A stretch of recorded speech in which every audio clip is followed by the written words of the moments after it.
All right, last of chapter 2, we have section 4, how successful was the League of Nations during the 1920s? The question can answer itself kind of simply.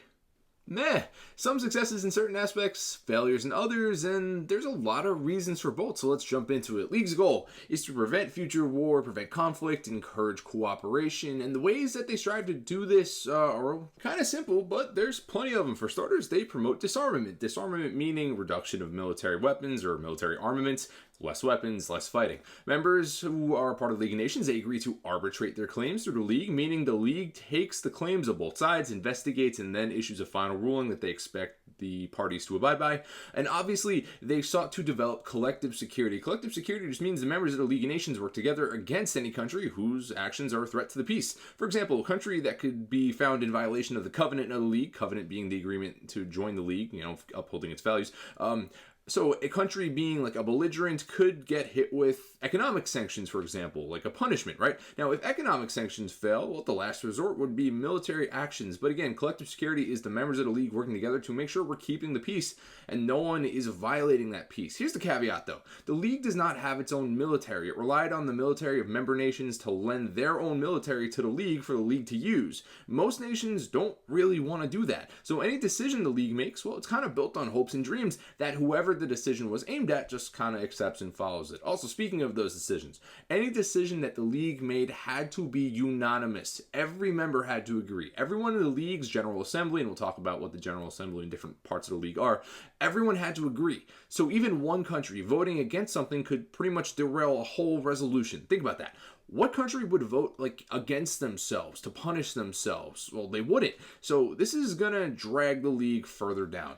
Since we just mentioned about voting in member nations, seems like a good time to introduce the general structure of the League, starting with the General Assembly. As I mentioned earlier, the Assembly decides the general policy, they admit new members, and they deal with finances. Next up, Council. Council is smaller, having permanent members and non-permanent members. Permanent members are France, Britain, Italy, Japan.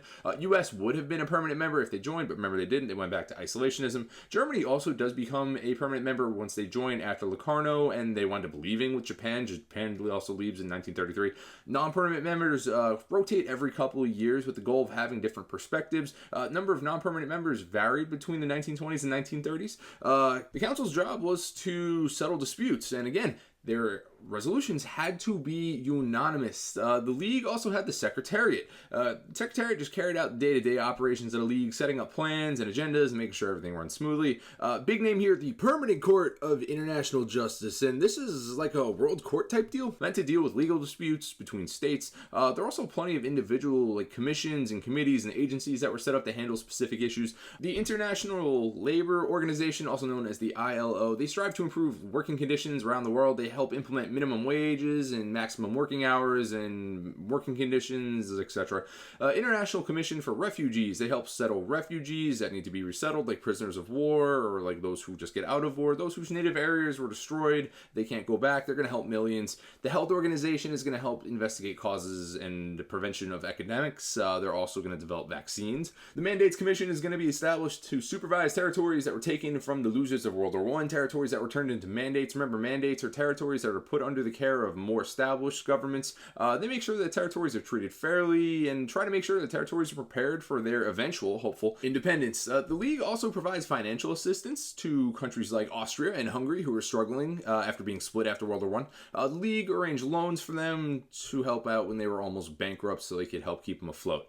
On to actual things the League of Nations did that show whether or not it was successful. There's a bunch, starting with Teschen, 1920. Teschen is a resource-rich area that was part of Austria-Hungary before it was split. Czechoslovakia and Poland, two successor states, both claim it and conflict breaks out between them. The League is going to step in and arbitrate this, and they're going to decide to split it right down the middle for both of them so they can both have a little of it. Simple as can be. Now, Czechoslovakia and Poland are not exactly enamored with this decision because they both, want all of it, but they kind of both took it in stride. So, successfully, League of Nations ends a dispute between two smaller places by making a decision that neither particularly like, but nonetheless they accepted. On On to the next, Aland Islands, 1921. Aland Islands belonged to Finland for a while, but most of the people that were there spoke Swedish, and most of the people also wanted to be with Sweden, not Finland. Finland just didn't want to give them up, so Sweden appeals to the League, and the League is going to decide that the Aland Islands should stay with Finland. Now, Sweden does not like this decision in the slightest, but they take it. The League, again, successfully deals with a dispute between two smaller places over a small place, and even though Sweden didn't exactly love the outcome, they take it anyway. Keeping a push into Upper Silesia. People of Upper Silesia were divided between being with Germany or being with Poland. Conflict is going to break out between the people of Upper Silesia about this from 1919 to 1921. The League becomes involved and decides just to split up the territory and put some with Germany and some with Poland. Most of the people of Upper Silesia were completely fine with this. So is Poland and Germany. Win-win. Again, the League successfully resolves a small land dispute. Moving forward, Yugoslavia-Albania border crisis, 1921. Yugoslavia and Albania went to war over border dispute. League sends a commission made up of Britain, France, Italy, and Japan to investigate. The League winds up siding with Albania. Yugoslavia hates this decision, but withdraw their troops because they don't really have any other option. Again, the League is going to be able to settle this smaller dispute of smaller countries. Oh god, there's so many. Memel, 1923. Memel was a port controlled by the League. However, Lithuania claimed it in 1923 and invaded. The League decides that the area around the port can go to Lithuania, but the port itself is going to be an international zone, so not Lithuania. Lithuania is okay with this decision because they got some of the area around the port, but keep in mind, the League just kind of gave over this land to Lithuania that they took by force and wound up facing a lot of criticism for it. It's kind of like it's the exact thing that the League was trying to prevent. Lithuania just invaded, and eventually the League told them no, and they backed off the port of Memel. But they did get a little bit of land. But anyway, this settled, quote unquote, this dispute, and Lithuania was happy, even though they were the aggressor and got most of what they wanted. It's kind of contrary to the League's goals, but whatever. Mosul, 1924. Mosul had been part of Turkey, but Paris Peace Conference took it away. Mosul was added to Iraq, the Mandate of Iraq, which was a British mandate. Oil was found there in 1924, and Turkey is going to demand it back because oil is very valuable. The League decided it should stay as the Mandate of Iraq, so again, they settle this dispute. Greece, Bulgaria, 1925. Greece gonna invade Bulgaria. Bulgaria appeals to the League. League contemns Greece, tells them to get out and pay Bulgaria reparations. Greece obliges, and in each of these instances, whatever League decided, it was just kind of accepted, which is, kind of the key for successes that we just went through, as long as you want to call them successes. Was everyone completely satisfied with every decision by the League? Absolutely not. Was large-scale conflict averted? Well, absolutely. So most of these were smaller disputes, but these smaller disputes could have easily become something more large. The League was able to handle them. Onto some challenges the League faced. Vilna in 1920.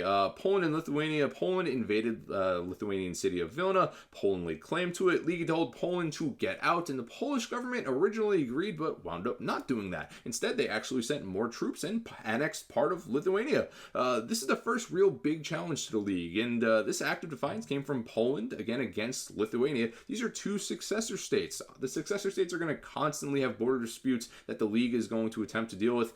There's a bit of deeper lore as to why this happened. First off, leaders of the League, Britain and France, actually supported Poland's claim to Vilna. Second, France wanted to keep Poland as an ally against Germany.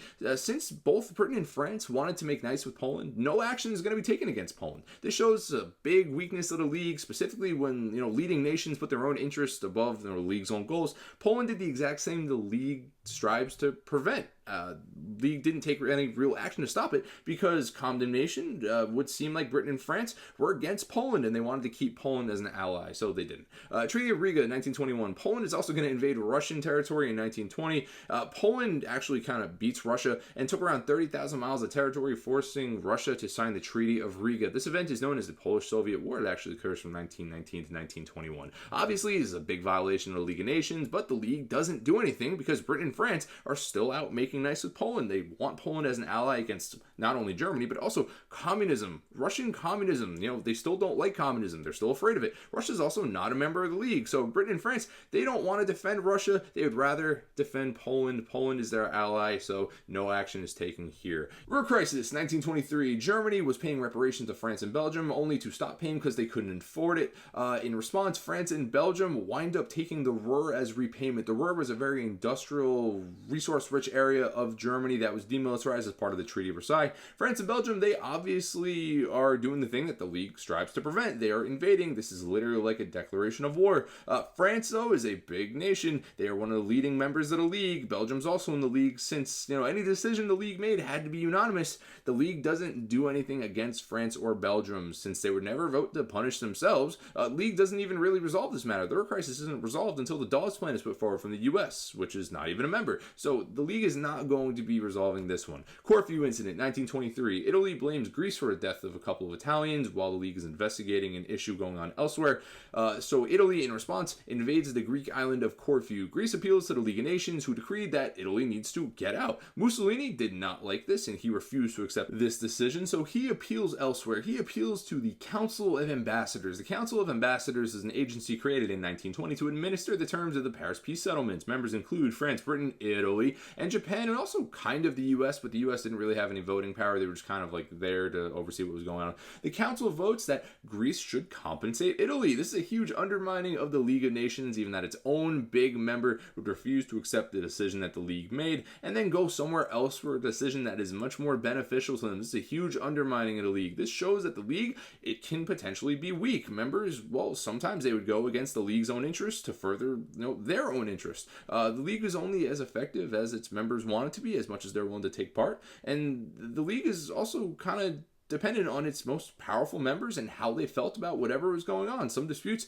they were able to be resolved quickly and easily due to the fact that the powerful members didn't really, have any bias against the countries involved. On others, not so much. Now, putting this all together, what was it that actually made the League weak? Well, for starters, its own members. The League is only effective as its members wanted it to be. Speaking of members, the U.S. never joins. Most powerful nation of the world not joining kind of defeats the whole purpose of it. It was the brainchild of Woodrow Wilson, President of the United States. It was his 14th point. Not joining the group of nations trying to keep peace after World War I kind of sets it up for failure. The USA is going to return to isolationism, only poking its head out when its own interests were threatened. Not to mention that the League of Nations itself is generally unpopular since it was created by the Treaty of Versailles, which is a very unpopular peace settlement. Some saw it as the victors of World War I using it for their own personal benefit, especially since none of the losers were able to join the League at first. A lot of undermining occurred to the League, especially with Corfu and the Council of Ambassadors, but also members not adhering to the covenant of the League or the decisions of the League whenever it would actually make one. Speaking of decisions, all the decisions they made had to be unanimous. Every single member had to agree. If they didn't, one nation could potentially derail whole proceedings.